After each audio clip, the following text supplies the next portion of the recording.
বেদাতিরা বলে বড় যে সৌদি আরব ইহুদিদের দালাল, সৌদি আরব ইহুদিদের দালাল। এই জন্য সৌদি আরব এখন পর্যন্ত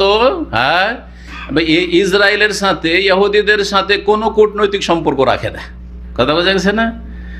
সৌদি আরবের পাসপোর্টে কোনো দিন যাওয়া যাবে না, কোথায়? ইসরায়েলে যাওয়া যাবে না।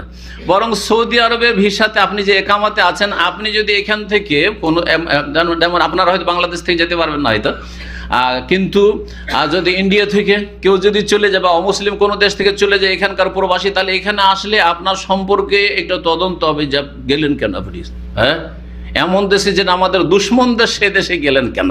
তাহলে সৌদি আরব দালাল না যেই দেশে এমবেসি খোলা সেই দেশ দালাল?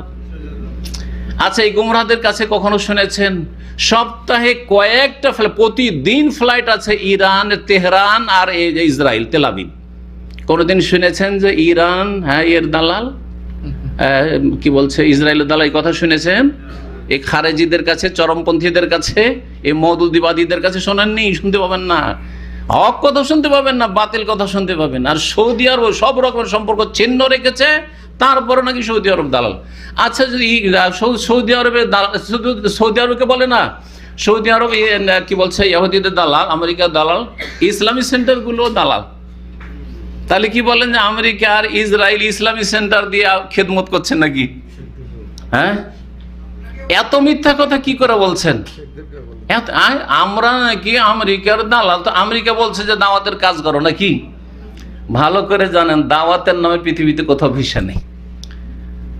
দাওয়াতের নামে কোথাও যদি জান যে আমি একটা লেকচার দিতে যাব, কারণ সিঙ্গাপুরে আমার লেকচারের ব্যবস্থা করা হচ্ছিল, তো যদি ওখানে লেকচারের নামে যাওয়া যায়, কোথাও ভিসা নেই, এত ভয় পায়।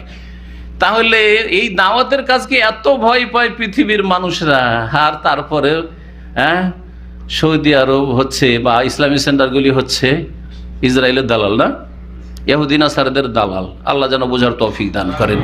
অন্তর যে বাঁকা হয়ে আছে আর অন্তরে যে কালিমা হয়ে গেছে, আল্লাহ যেন মুছে ফেলার তৌফিক দান।